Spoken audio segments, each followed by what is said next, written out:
ഞാൻ ബിഗ് ബോസിൽ പോയത് ജീവിതത്തിൽ ഏറ്റവും വലിയ മണ്ടത്തരമായി പോയി എന്ന് മസ്താനിയുടെ ഞെട്ടിക്കുന്ന വെളിപ്പെടുത്തൽ എന്താണെന്ന് അറിയാം. കൂടുതൽ നിങ്ങൾ ചാനലിലേക്ക് ഷെയർ ചെയ്യുക, സബ്സ്ക്രൈബ് പറയുന്ന വേറൊന്നല്ല. ഞാൻ അടുത്ത പുതിയ ബിഗ് ബോസ് അപ്ഡേറ്റുകൾ നിങ്ങൾക്ക് പെട്ടെന്ന് കിട്ടാൻ വേണ്ടിയാണ്. അപ്പോൾ നമുക്ക് നമ്മുടെ കാര്യത്തിലേക്ക് ഇറക്കാം. അവതാരകരായി ഒരുപാട് നിരവധി സിനിമാ നടന്മാരെ, സീരിയൽ നടന്മാരെയൊക്കെ ഇൻ്റർവ്യൂ ചെയ്ത വ്യക്തിയാണ് നമ്മുടെ മസ്താനിയെ എല്ലാവർക്കും ഇഷ്ടമായിരുന്നു. നല്ല ഇൻ്റർവ്യൂ ഒക്കെ ആയിരുന്നു. പക്ഷേ ബിഗ് ബോസിൽ കയറിയ സമയത്ത് മസ്താനിക്ക് ഭയങ്കര നെഗറ്റീവ് ഉണ്ടായി. അപ്പാനി പോയപ്പോൾ കാണിച്ച ആ പ്രകടനമെല്ലാം ഒരുപാട് ജനങ്ങൾ വെറുത്തുപോയി. നമ്മുടെ മസ്താനി ഒരു അഭിമുഖത്തിൽ പറഞ്ഞത്, ബിഗ് ബോസിൽ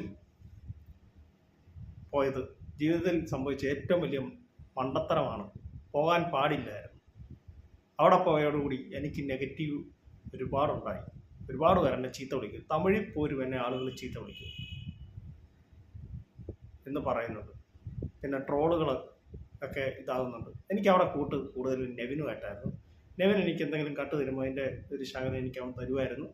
പിന്നെ അപ്പാനിയും നമ്മുടെ അക്ബറും എന്നോട് കാണിച്ചത് വളരെ മോശം പെരുമാറ്റമാണ്. അപ്പാനി എന്നെ ഒരു തെറി വിളിച്ചപ്പോൾ ഞാൻ പറഞ്ഞു, നിനക്ക് ഗർഭിണിയായ ഒരു ഭാര്യയില്ലേ എന്ന് വരെ ചോദിച്ചു. അതുവരെ ബിഗ് ബോസ് കാണിച്ചു. പക്ഷെ എന്നെ വിളിച്ച തെറികളോ ഒന്നും കാണിച്ചിട്ടില്ല. എന്നെ ലക്ഷ്മീനെയും കക്കൂസുകുഴി എന്നാണ് അക്ബർ വിളിച്ചത്, അതും ലൈവിൽ കാണിച്ചിട്ടില്ല. പല കാര്യങ്ങളും അവരവിടെ മുക്കുവാണ് ചെയ്തത്. ഫുഡ് പോലും എനിക്ക് ചുവതരം കിട്ടിയില്ല. അത് കണ്ട് എൻ്റെ ഉമ്മി വരെ കരഞ്ഞിട്ടുണ്ട്. നമുക്കോരോ മണ്ടത്തരങ്ങൾ പറ്റുള്ളൂ. ആ മണ്ടത്തരത്തിന് പരമായിട്ടാണ് ഞാൻ അവിടെ പോയത്. പോകാൻ പാടില്ലായിരുന്നു. എല്ലാവരും പോകുന്ന പണത്തിന് വേണ്ടി, പ്രശസ്തിക്ക് വേണ്ടി. പക്ഷെ എനിക്കത് ഉണ്ടായിട്ട് പോലും ഞാൻ പോയി. എൻ്റെ ജീവിതത്തിൽ പറ്റിയ ഏറ്റവും വലിയ മണ്ടത്തരമാണ് എനിക്കിത്. ഞാൻ പറഞ്ഞതെല്ലാം കട്ട നെഗറ്റീവായിട്ടാണ് എനിക്ക് പുറത്ത് വന്നത്. ഇപ്പോഴും ഞാൻ അതിൻ്റെ പേരിൽ തെറി കേൾക്കുന്നു, ചീത്ത കേൾക്കുന്നു എന്നാണ് മസ്താനി പറഞ്ഞത്. പിന്നെ മസ്താനി പറയുന്ന ഒരു കാര്യമുണ്ട്, ബിഗ് ബോസിൽ ഇത് ഷോ സ്ക്രിപ്റ്റഡ് അല്ല, പക്ഷെ അതിൻ്റെ പുറയിലുള്ള അണിയറ പ്രവർത്തകർ സ്ക്രിപ്റ്റഡ് ആണ്.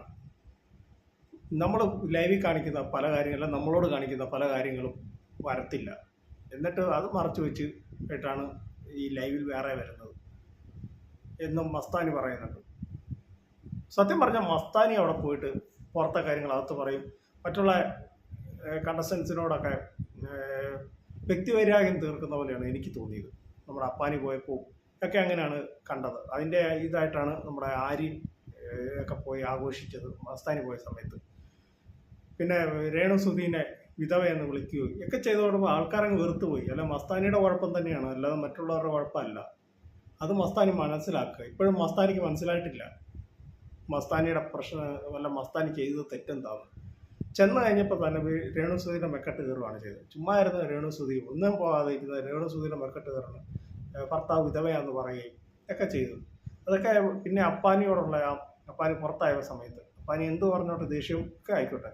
പിന്നെ അതാണ് മസ്താനിക്ക് വന്നത്. പിന്നെ മസ്താനി പറയുന്നുണ്ട്, ഞാൻ ദേഷ്യവും സങ്കടമല്ല അവിടെ വെച്ച് തന്നെ ഇട്ടിട്ടാണ് പോകുന്നത്. പിന്നെ എനിക്ക് ആരോടും ദേഷ്യവും സങ്കടമൊന്നുമില്ല.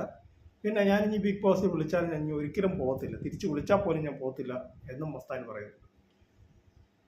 മസ്താനിയെ വിളിക്കാനും പോകത്തില്ല, എന്നു കട്ട നെഗറ്റീവായതുകൊണ്ട് പുറത്തായിപ്പോയത്. അതുകൊണ്ട് ബിഗ് ബോസ് അവർക്ക് കണ്ടന്റാണ് വേണ്ടത്, നിൽക്കുന്നവർ വേണം അവർക്ക് വേണ്ട. അപ്പോൾ എൻ്റെ കൊച്ചു വീഡിയോ അവസാനിക്കണം. നിങ്ങൾക്ക് ഇഷ്ടമായ വീഡിയോയിലേക്ക് ഷെയർ ചെയ്യുക, channel subscribe. Thank you, bye bye.